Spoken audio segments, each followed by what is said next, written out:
Docteur, j'ai une gêne respiratoire. Docteur, je m'essouffle.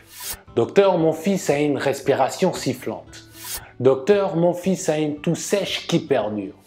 Docteur, j'ai une sensation de pression dans la poitrine.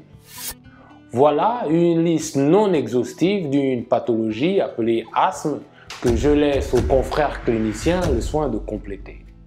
Au Beta Info, la santé d'abord, savoir pour mieux vivre.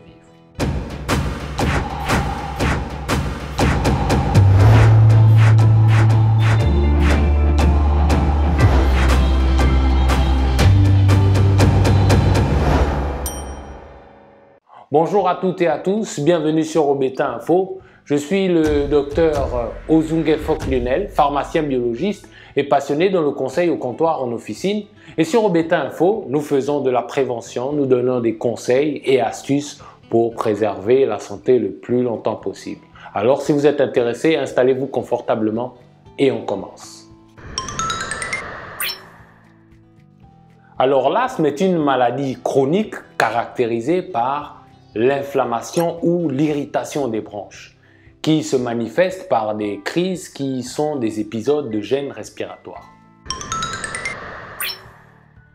Alors, parmi les symptômes, on a un serrement de la poitrine, une respiration sifflante et des problèmes respiratoires. La crise se produit au niveau des voies respiratoires de notre corps, qui sont des voies qui transportent l'air vers vos poumons. Pendant une crise d'asthme, il y a une inflammation des voies respiratoires situées dans vos poumons qui se manifeste par un gonflement des muqueuses et une surproduction de mucus. Par conséquent, les voies respiratoires rétrécissent, la quantité d'air qui entre et sort de vos poumons est amoindrie et le mucus produit par votre corps bouche encore plus les voies respiratoires. Quelles sont les causes? Une crise d'asthme est déclenchée si vous êtes exposé à des déclencheurs d'asthme. Ces déclencheurs d'asthme varient d'une personne à l'autre ayant de l'asthme.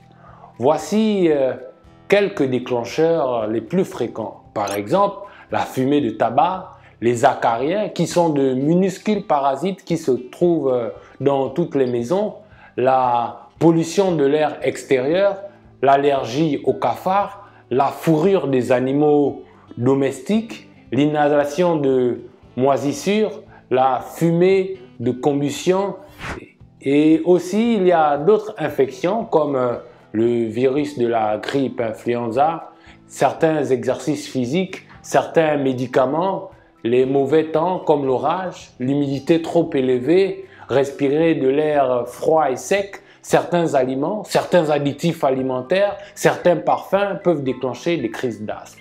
Sans oublier que nous avons aussi des émotions trop fortes qui peuvent provoquer une respiration trop rapide qu'on appelle l'hyperventilation, qui peut aussi causer la crise d'asthme. Alors, quelle est la conduite à tenir? C'est vrai que l'asthme est une maladie chronique, mais je reste toujours dans la logique que prévenir vaut mieux que guérir. Alors, l'attitude qu'il faut au prime abord avoir est d'éviter les facteurs déclenchants cités précédemment, c'est-à-dire d'inhaler la fumée de tabac, les acariens, les moisissures, etc. En tout cas, éviter tout ce qui serait susceptible de déclencher la crise d'asthme. Puis, pour le traitement, si vous êtes asthmatique connu, suivez méticuleusement les directives établies par votre médecin traitant. Gardez toujours sur vous votre pompe aérosol pour les urgences, même si ça fait longtemps que vous avez eu une crise. Et dans le cas, si vous n'êtes pas asthmatique, mais que vous ressentez les symptômes énumérés au début de l'émission, il s'agit là d'une urgence médicale. Allez-y directement en consultation.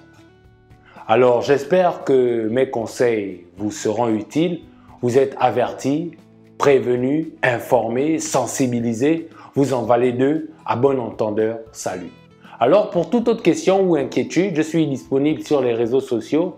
Il suffit simplement de scanner le QR code qui s'affiche sur votre écran. N'oubliez pas de liker, de partager, de vous abonner. Ensemble, on peut sauver des vies. Cependant, on se dit à très bientôt pour un prochain numéro.